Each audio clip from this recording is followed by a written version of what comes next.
বিসমিল্লাহির রহমানির রহিম। দয়াময় পরম দয়ালু আল্লাহর নামে। ইয়া আইয়ুহান নাস ইত্তাকু রাব্বাকুমুল্লাযী খালাকাকুম মিন নাফসিন ওয়াহিদাতিন وخلق منها زوجها وبث منهما رجالا كثيرا ونساء واتقوا الله الذي تساءلون به والأرحام إن الله كان عليكم رقيبا। হে মানব মণ্ডলী, তোমরা তোমাদের প্রতিপালককে ভয় করো, যিনি তোমাদেরকে এক ব্যক্তি হইতেই সৃষ্টি করিয়াছেন ও যিনি তাহা হইতে তাহার স্ত্রী সৃষ্টি করেন, যিনি তাহাদের দুইজন হইতে বহু নরনারী ছড়াইয়া দেন। এবং আল্লাহকে ভয় করো, যাহার নামে তোমরা একে অপরের নিকট যাচনা করো, এবং সতর্ক থাকো জ্ঞাতি বন্ধন সম্পর্কে।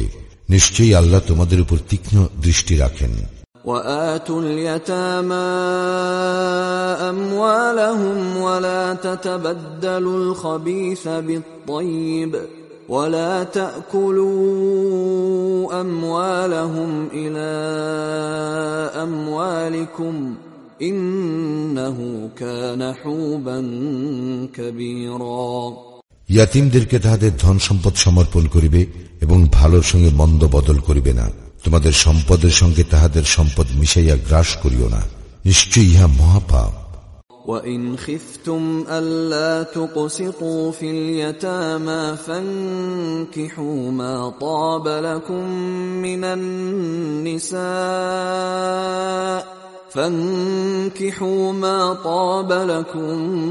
مِّنَ النِّسَاءِ مَثْنَى وَثُلَاثَ وَرُبَاعَ فَإِنْ خِفْتُمْ أَلَّا تَعْدِلُوا فَوَاحِدَةً أَوْ مَا مَلَكَتْ أَيْمَانُكُمْ ذَلِكَ أَدْنَى أَلَّا تَعُولُوا।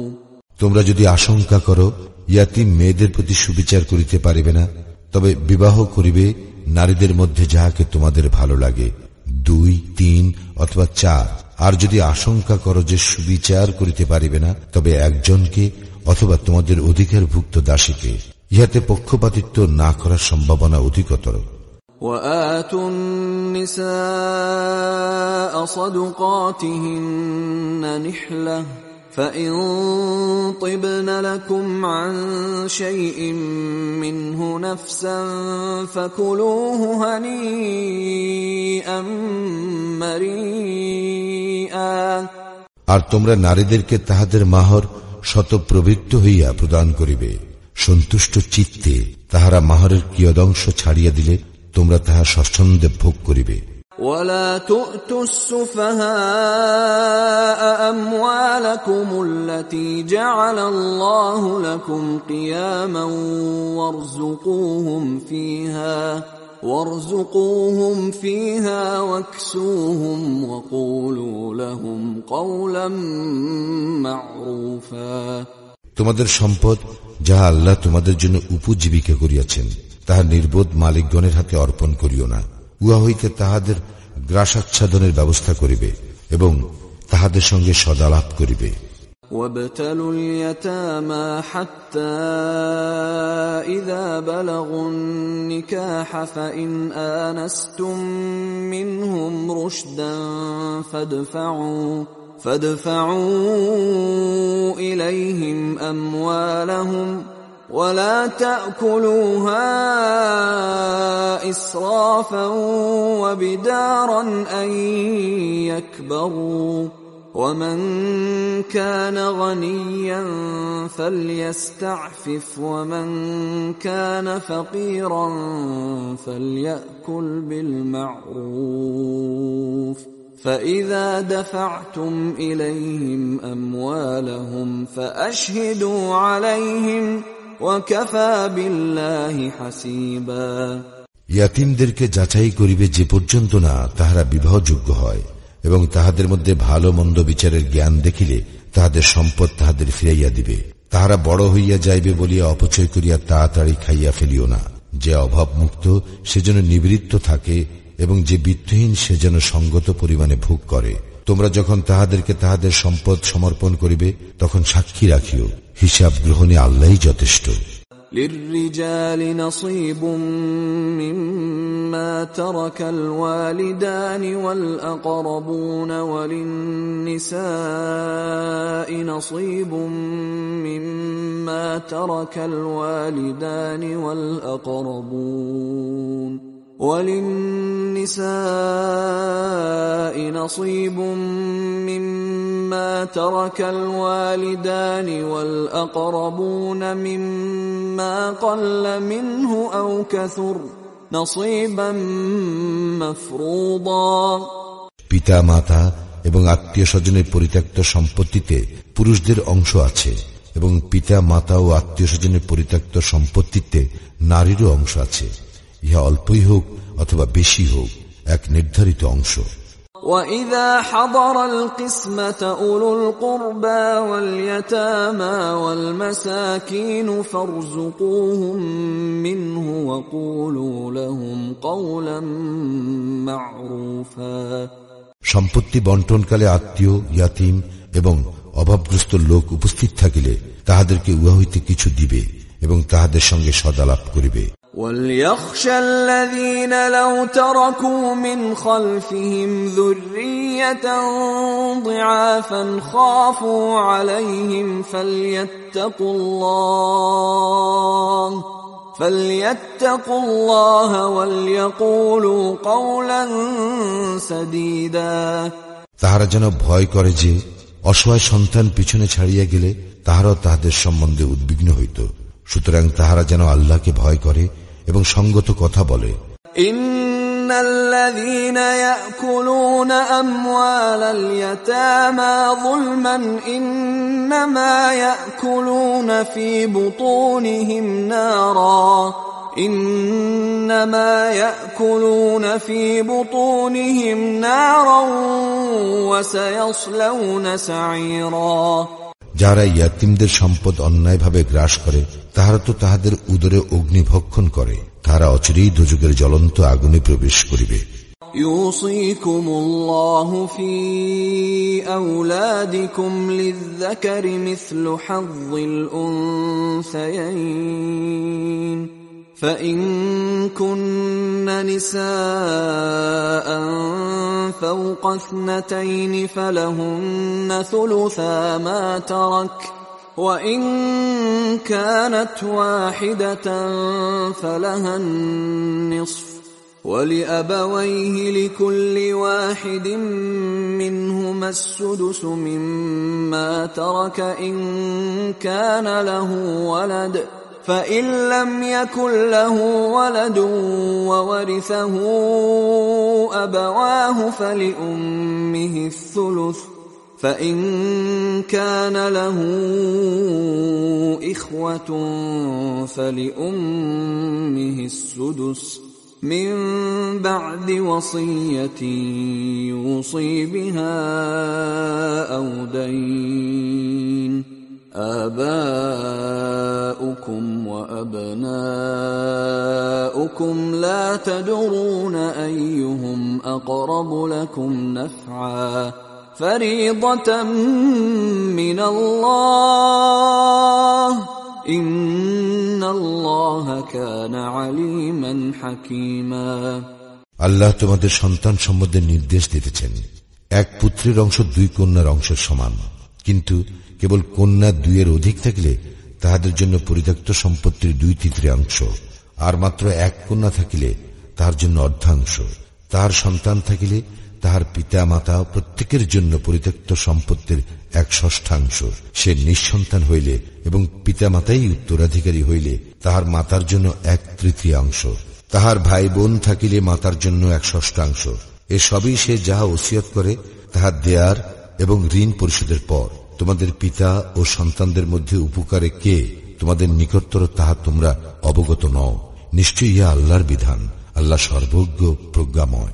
وَلَكُمْ نِصْفُ مَا تَرَكَ أَزْوَاجُكُمْ إِن لَّمْ يَكُن لَّهُنَّ وَلَدٌ فإن كان لهن ولد فلكم الربع مما تركن من بعد وصية يوصين بها أو دين ولهن الربع مما تركتم إن لم يكن لكم ولد فإن كان لكم ولد فلهن الثمن مما تركتم من بعد وصية توصون بها أو دين وإن كان رجل يورث كلالة أو امرأة وله أخ أو أخت فلكل واحد منهما السدس فإن كانوا أكثر من ذلك فهم شركاء في الثلث من بعد وصية يوصى بها أو دين غير مضار وصية من الله والله عليم حليم তোমাদের স্ত্রীদের পরিত্যক্ত সম্পত্তির অর্ধাংশ তোমাদের জন্য যদি তাহাদের কোনো সন্তান না থাকে, এবং তাহাদের সন্তান থাকিলে তোমাদের জন্য তাহাদের পরিত্যক্ত সম্পত্তির 1/4 তাহাদের ওসিয়ত পালন এবং ঋণ পরিশোধের পর। তোমাদের সন্তান না থাকিলে তাহাদের জন্য তোমাদের পরিত্যক্ত সম্পত্তির 1/4, আর তোমাদের সন্তান থাকিলে তাহাদের জন্য তোমাদের পরিত্যক্ত সম্পত্তির 1/8। তোমরা যাহা ওসিয়াত করিবে তাহা দেয়ার পর এবং ঋণ পরিশোধের পর। যদি পিতামাতা ও সন্তানহীন কোন পুরুষ অথবা নারীর উত্তরাধিকারী থাকে, তাহার এক বৈপত্রীয় ভাই অথবা ভগ্নী, তবে প্রত্যেকের জন্য 1/6। তাহারা ইহার অধিক হইলে সকলে সম অংশীদার হইবে 1/3। ইহা যাহা ওসিয়াত করা হয় তাহা দেয়ার এবং ঋণ পরিশোধের পর, যদি কাহার জন্য ক্ষতিকর না হয়। ইহা আল্লাহর নির্দেশ, আল্লাহ সর্বজ্ঞ সহনশীল। তিলক হুদুদুল্লাহ ومن يطع الله ورسوله يدخله جنات تجري من تحتها الأنهار خالدين فيها وذلك الفوز العظيم। এইসব আল্লাহর নির্ধারিত সীমা। কেহ আল্লাহ ও তাহার রাসূলের আনুগত্য করিলে আল্লাহ তাহাকে দাখিল করিবেন জান্নাতে, যাহার পাদদেশে নদী প্রবাহিত, সেখানে তাহারা স্থায়ী হইবে, এবং ইহা মহা সাফল্য। ومن يعص الله ورسوله ويتعد حدوده يدخله نارا خالدا فيها وله عذاب مهين। আর কেহ আল্লাহ ও তাহার রাসূলের অবাধ্য হইলে এবং তাহার নির্ধারিত সীমা লঙ্ঘন করিলে তিনি তাহাকে দোজখে নিক্ষেপ করিবেন, সেখানে সে স্থায়ী হইবে এবং তাহার জন্য লাঞ্ছনাদায়ক শাস্তি রহিয়াছে। واللاتي يأتين الفاحشة من نسائكم فاستشهدوا عليهن 4 منكم فإن شهدوا فأمسكوهن في البيوت حتى يتوفاهن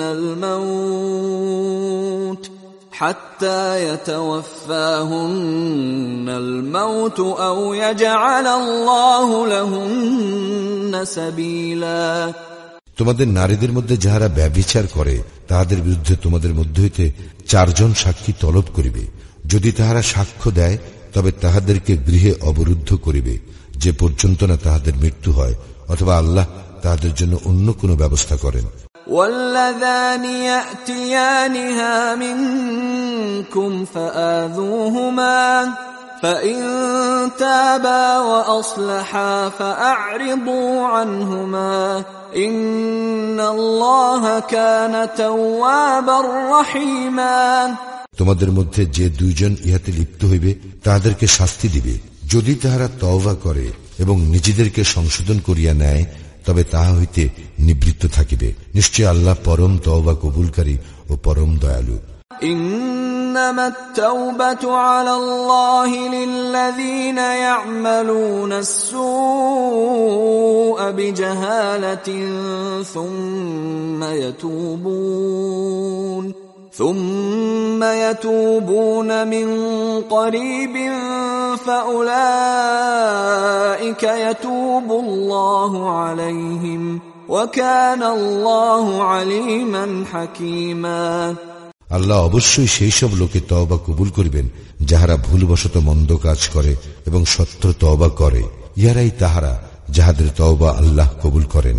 আল্লাহ সর্বজ্ঞ প্রজ্ঞাময়। وليست التوبة للذين يعملون السيئات حتى إذا حضر أحدهم الموت قال إني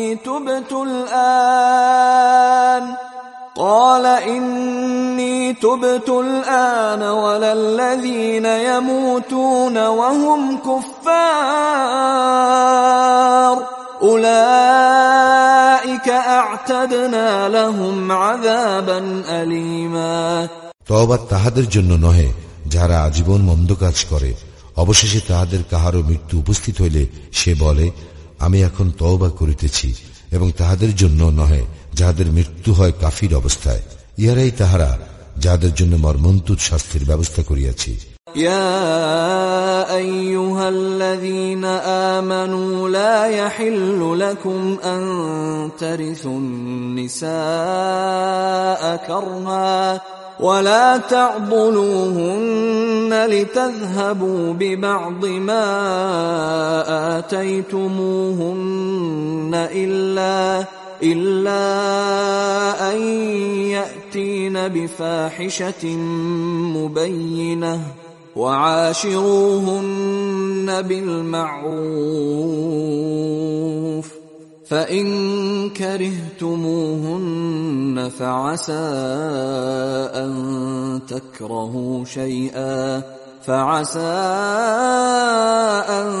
تكرهوا شيئا ويجعل الله فيه خيرا كثيرا। হে ঈমানদারগণ, নারীদেরকে জবরদস্তি উত্তরাধিকার গণ্য করা তোমাদের জন্য বৈধ নহে। তোমরা তাহাদেরকে যাহা দিয়াছ তা হইতে কিছু আত্মসাৎ করার উদ্দেশ্যে তাহাদেরকে অবরুদ্ধ করিয়া রাখিও না, যদি না তাহারা স্পষ্ট ব্যভিচার করে।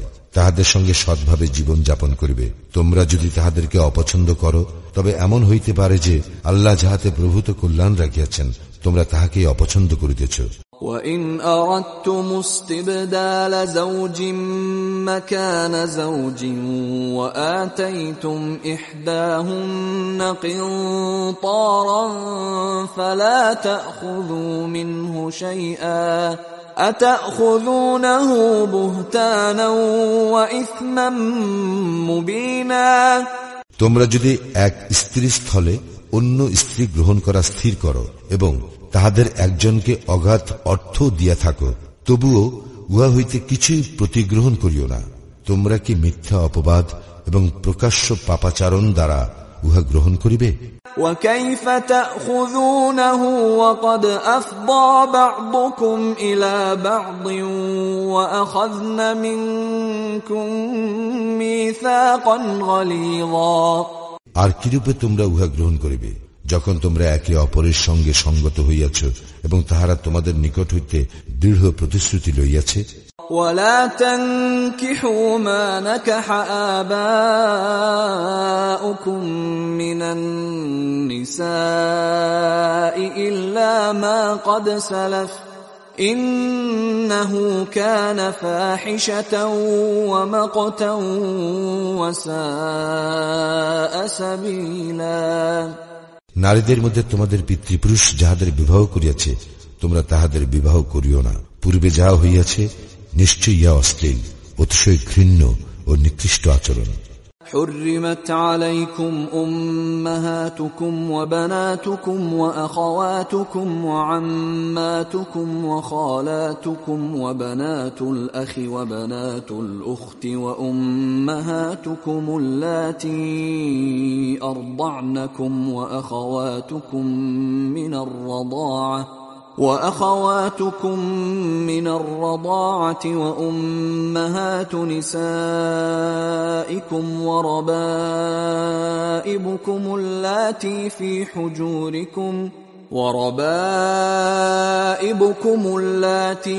حجوركم من نسائكم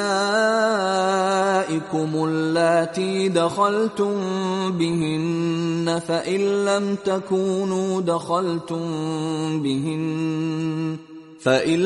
تكونوا دخلتم بهن فلا جناح عليكم وحلائل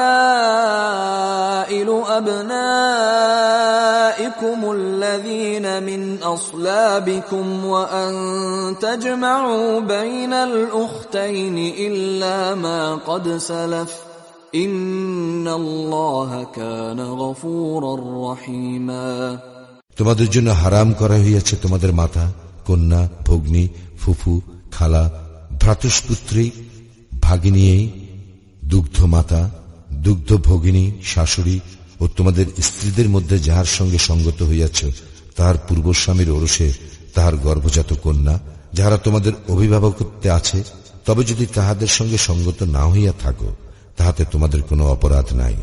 এবং তোমাদের জন্য নিষিদ্ধ তোমাদের ওরসজাত পুত্রের স্ত্রী ও দুই ভগ্নীকে একত্র করা, পূর্বে যাহা হইয়াছে। নিশ্চয় আল্লাহ ক্ষমাশীল, পরম দয়ালু।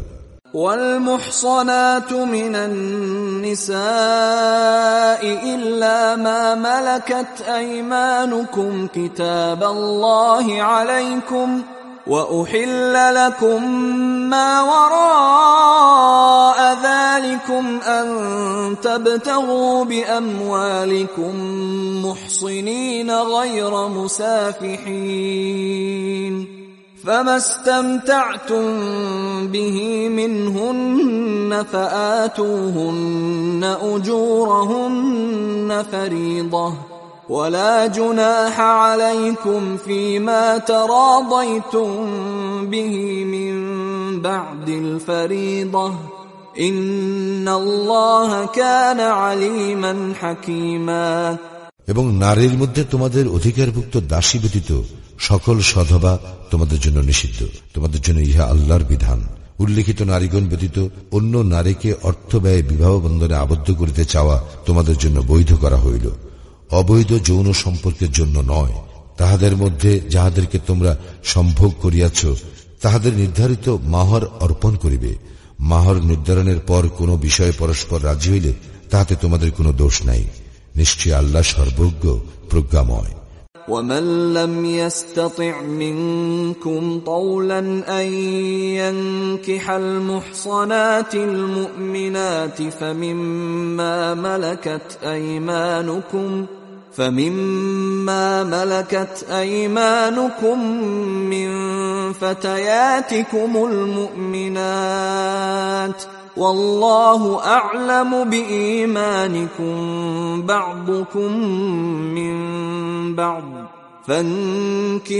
فانكحوهن بإذن أهلهن وآتوهن أجورهن بالمعروف محصنات غير مسافحات ولا متخذات أخدان فإذا أحصن فإن أتين بفاحشة فعليهن نصف ما على المحصنات من العذاب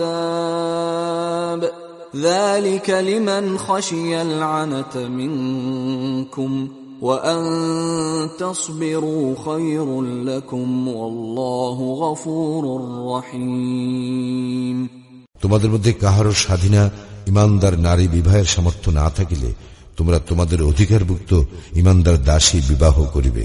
আল্লাহ তোমাদের ইমান সম্বন্ধে পরিজ্ঞাত। তোমরা একে অপরের সমান, সুতরাং তাহাদেরকে বিবাহ করিবে তাহাদের মালিকের অনুমতিক্রমে এবং তাহাদেরকে তাহাদের মাহর ন্যায়সঙ্গত ভাবে দিবে। তাহারা হইবে সচ্চরিত্রা, ব্যভিচারিণী নয় ও উপপতি গ্রহণকারীও নয়। বিবাহিত হইবার পর যদি তাহারা ব্যভিচার করে তবে তাহাদের শাস্তি স্বাধীনা নারীর অর্ধেক।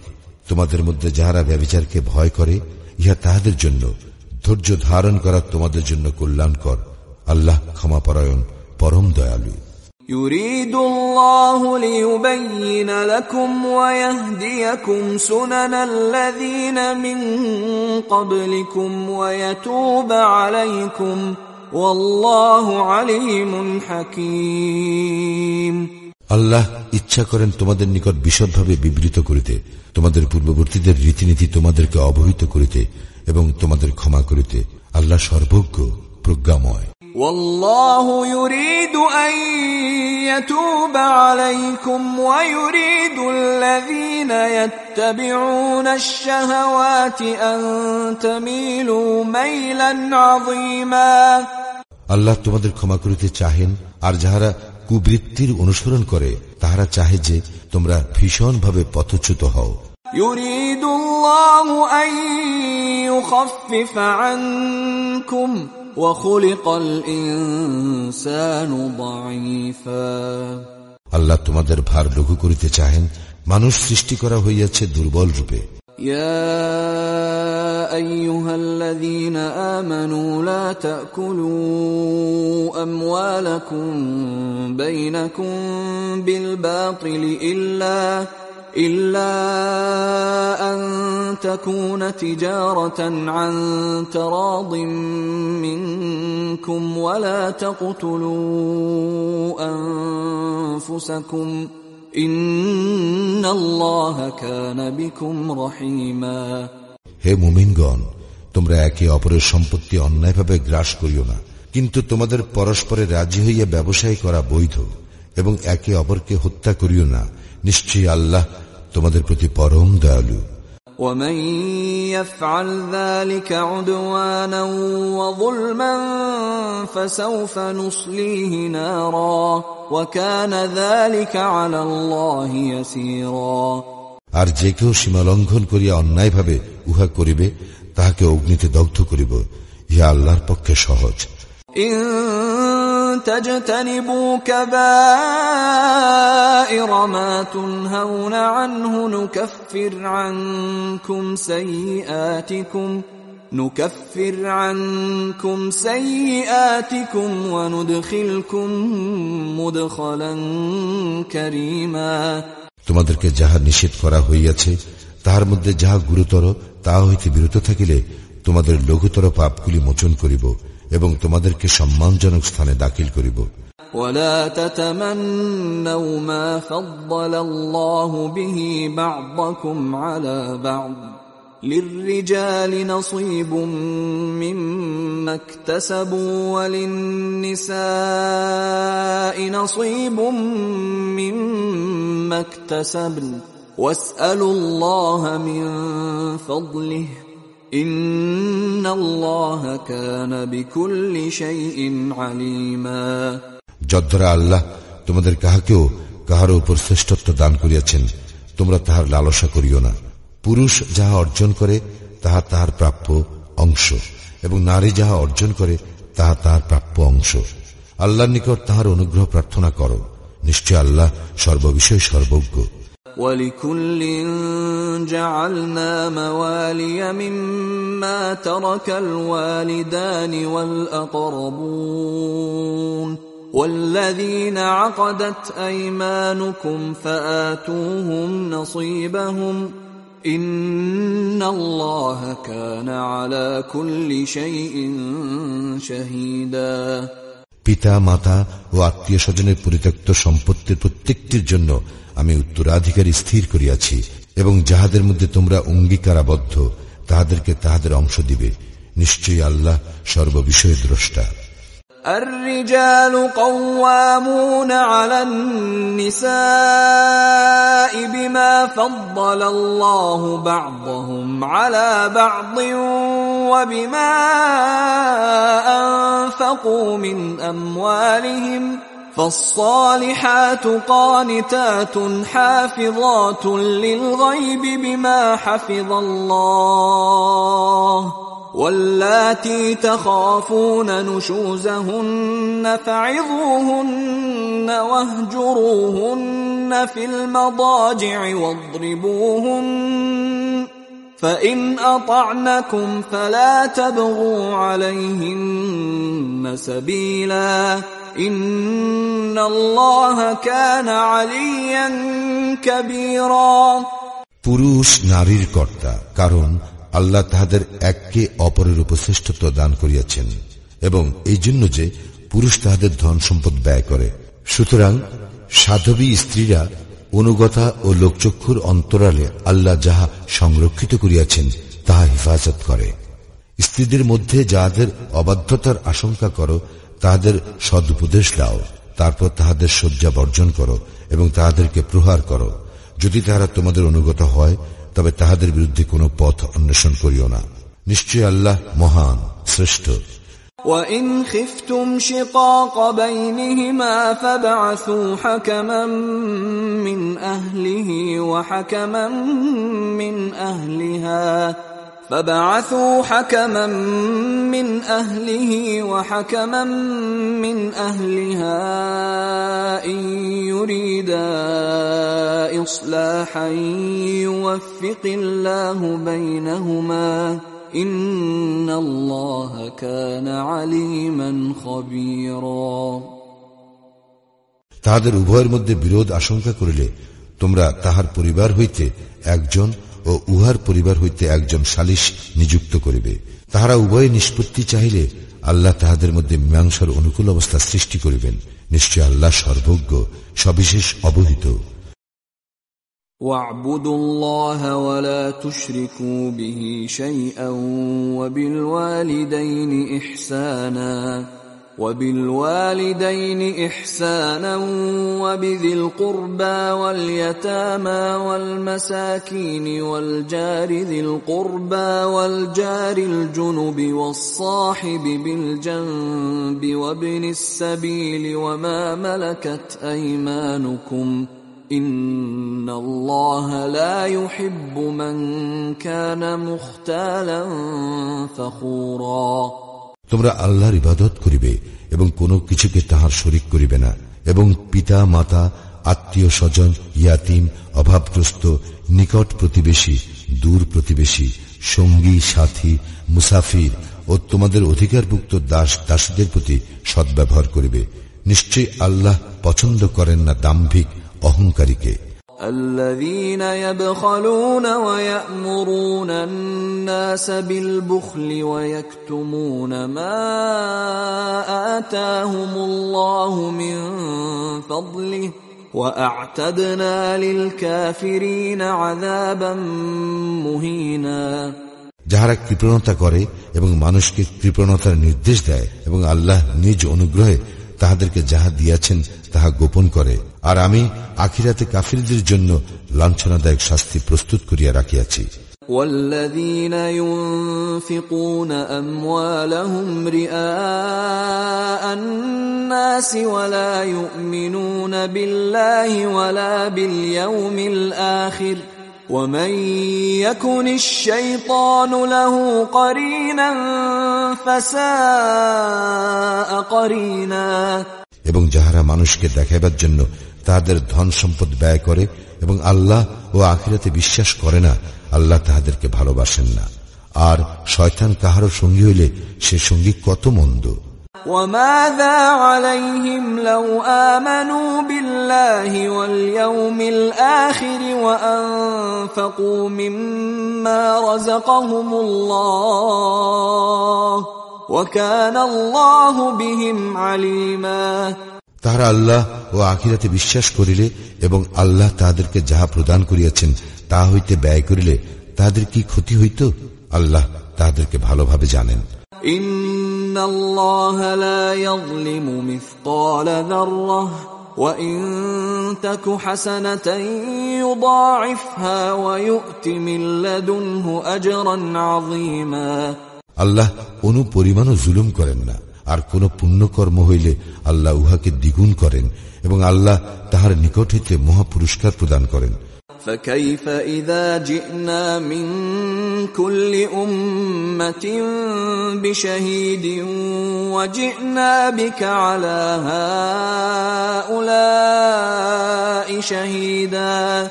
যখন আমি প্রত্যেক উম্মত হইতে একজন সাক্ষী উপস্থিত করিব এবং তোমাকে উহাদের বিরুদ্ধে সাক্ষীরূপে উপস্থিত করিব, তখন কি অবস্থা হইবে? يود الذين كفروا وعصوا الرسول لو تسوى بهم الأرض ولا يكتمون الله حديثا।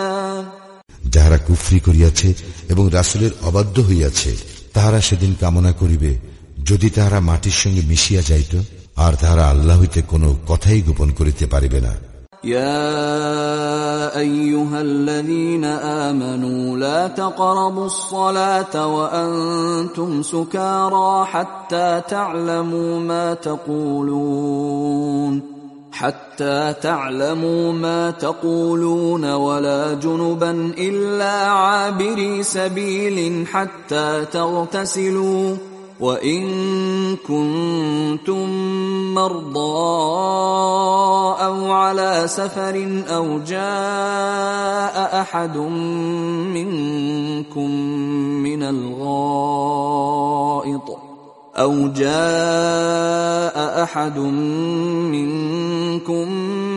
الغائط أو لامستم النساء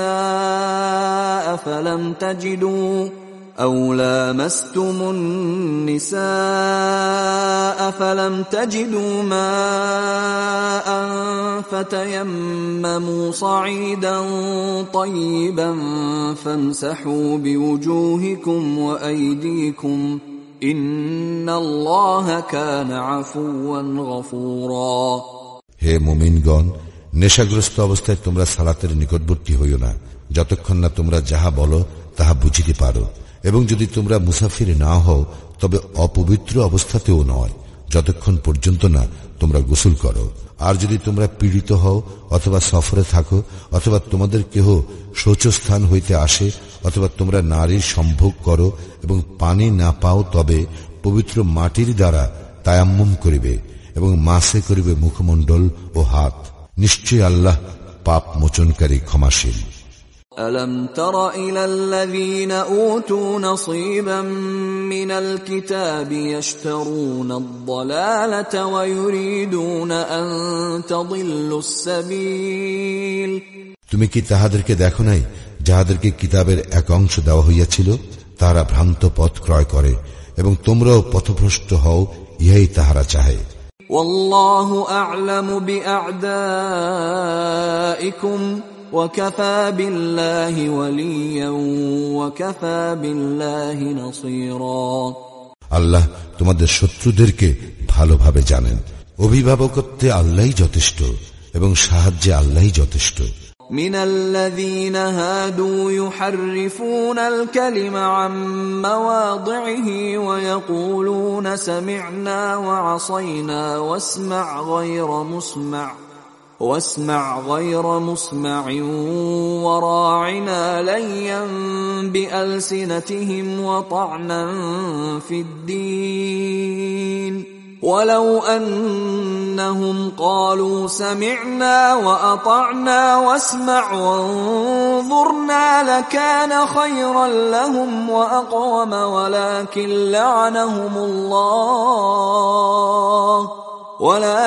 لعنهم الله بكفرهم فلا يؤمنون إلا قليلا।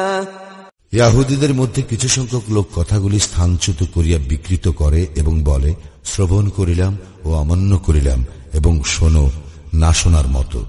আর নিজেদের জিহ্বা কুঞ্চিত করিয়া এবং দ্বীনের প্রতি তাচ্ছিল্য করিয়া বলে, রাইনা।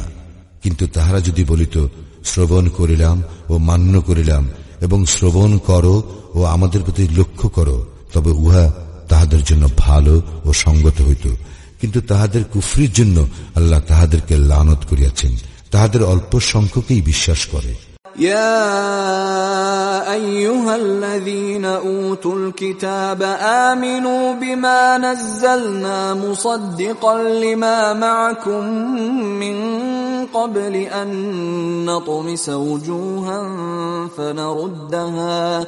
فنردها على أدبارها أو نلعنها لعنهم كما لعنا أصحاب السبت وكان أمر الله مفعولا ওহে যাহাদেরকে কিতাব দেওয়া হইয়াছে তোমাদের নিকট যাহা আছে তাহার প্রত্যয়নকারী রূপে আমি যাহা অবতীর্ণ করিয়াছি তাহাতে তোমরা ঈমান আনো। আমি মুখমণ্ডল সমূহ বিকৃত করিয়া অতঃপর সেইগুলিকে পিছনের দিকে ফিরাইয়া দেওয়ার পূর্বে অথবা আসহাবুস সাবতকে যেরূপ লানত করিয়াছিলাম সেরূপ তাহাদেরকে লানত করিবার পূর্বে আল্লাহর আদেশ কার্যকরী হইয়াই থাকে। ইন্নাল্লাহা লা ইয়াগফিরু আন ইউশরাকা বিহি ওয়া ইয়াগফিরু মা দুনা যালিকা লিমান ইয়াশা ওয়া মান ইউশরিক বিল্লাহি ফাকাদ ইফতারা ইসমান আযীমা।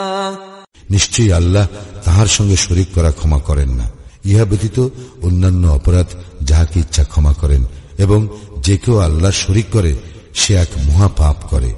আলাম তারা ইলাল্লাযীনা ইউযাক্কুনা আনফুসাহুম বালিল্লাহু ইউযাক্কি মান ইয়াশাউ ওয়া লা ইউযলামুনা ফাতিলা। তুমি কি তাহাদেরকে দেখো নাই যারা নিজেদেরকে পবিত্র মনে করে? বরং আল্লাহ যাহাকে ইচ্ছা পবিত্র করেন এবং তাহাদের উপর সামান্য পরিমাণও জুলুম করা হইবে না। انظر كيف يفترون على الله الكذب وكفى به إثما مبينا।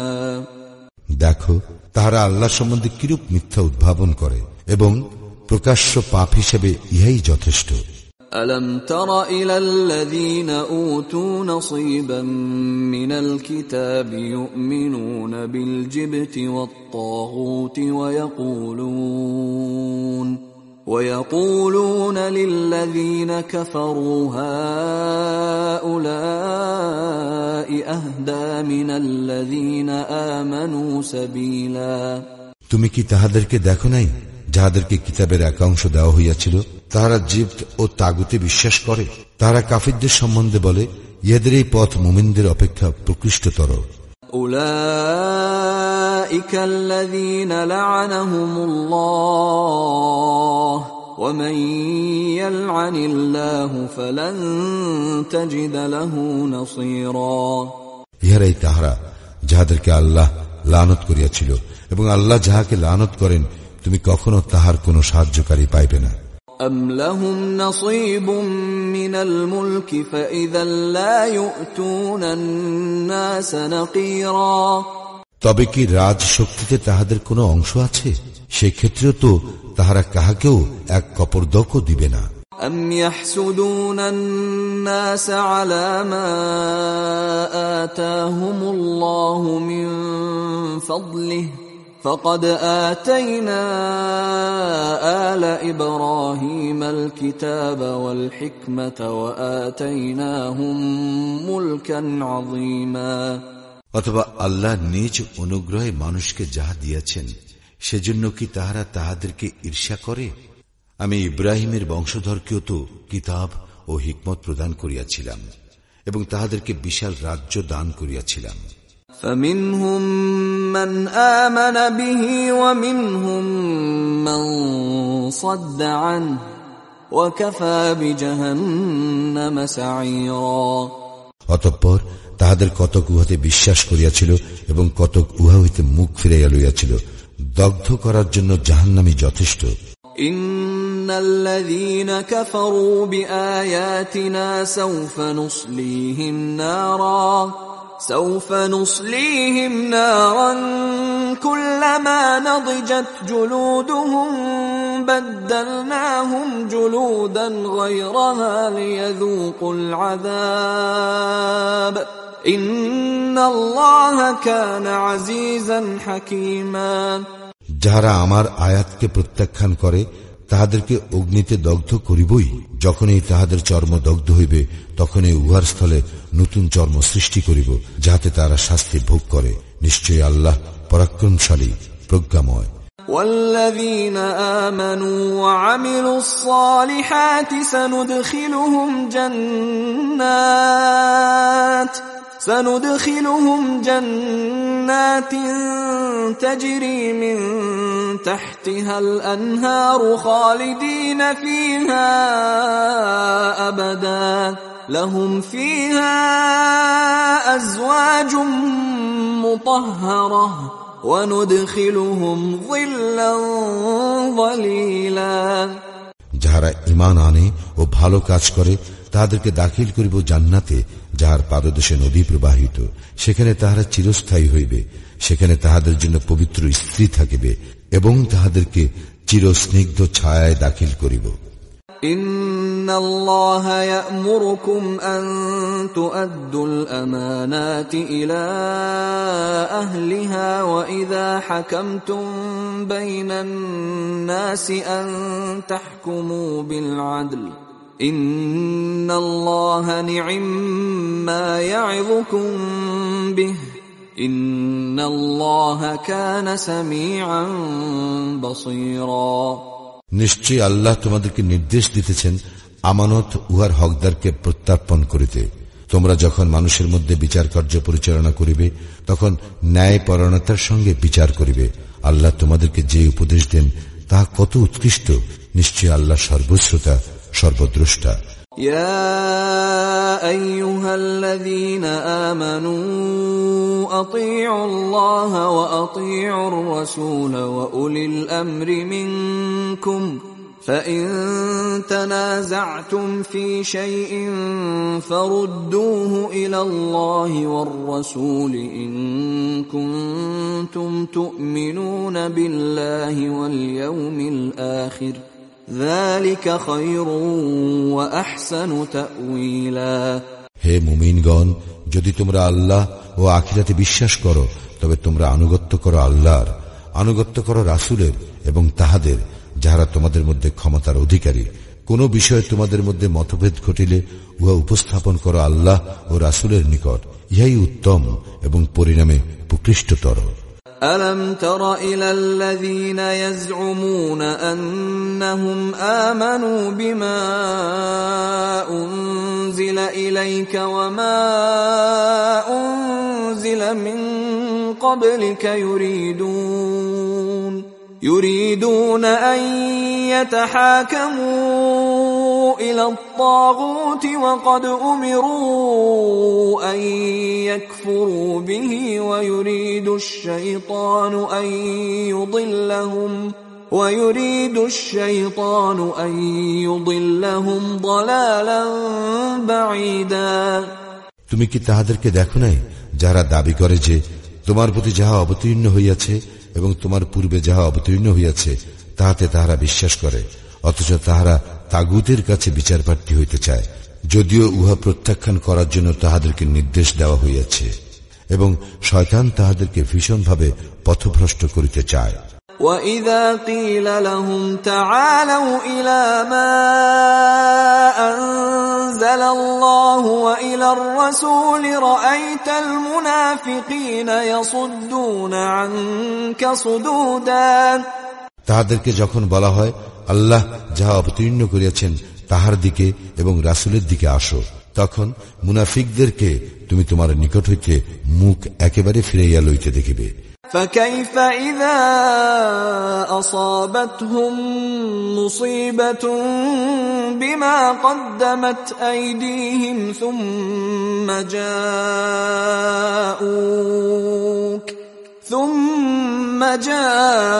جاءوك يحلفون بالله إن أردنا إلا إحسانا وتوفيقا। তাহাদের কৃতকর্মের জন্য যখন তাহাদের কোন মুসিবত হইবে তখন তাহাদের কি অবস্থা হইবে? অতঃপর তাহারা আল্লাহর নামে শপথ করিয়া তোমার নিকট আসিয়া বলিবে, আমরা কল্যাণ এবং সম্প্রীতি ব্যতীত অন্য কিছু চাই নাই। أولئك الذين يعلم الله ما في قلوبهم فأعرض عنهم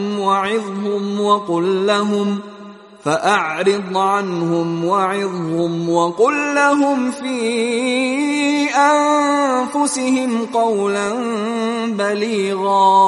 ইহারাই তাহারা যাহাদের অন্তরে কি আছে আল্লাহ তাহা জানেন, সুতরাং তুমি তাহাদেরকে উপেক্ষা করো, তাহাদেরকে সৎ উপদেশ দাও এবং তাহাদেরকে তাহাদের মর্ম স্পর্শ করে এমন কথা বলো। وَمَا أَرْسَلْنَا مِن رَّسُولٍ إِلَّا لِيُطَاعَ بِإِذْنِ اللَّهِ وَلَوْ أَنَّهُمْ إِذ ظَّلَمُوا أَنفُسَهُمْ جَاءُوكَ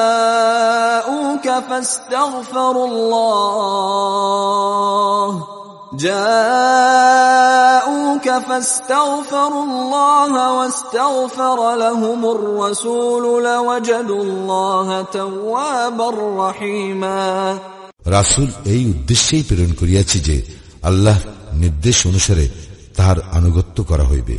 যখন তাহারা নিজেদের প্রতি জুলুম করে তখন তাহারা তোমার নিকট আসিলে ও আল্লাহর ক্ষমা প্রার্থনা করিলে এবং রাসূলও তাহাদের জন্য ক্ষমা চাইলে, তাহারা অবশ্যই আল্লাহকে পরম ক্ষমাশীল ও পরম ক্ষমাশীল ও পরম ক্ষমাশীল ও পরম ক্ষমাশীল ও পরম ক্ষমাশীল ও পরম ক্ষমাশীল ও পরম ক্ষমাশীল ও পরম ক্ষমাশীল ও পরম ক্ষমাশীল ও পরম ক্ষমাশীল ও পরম ক্ষমাশীল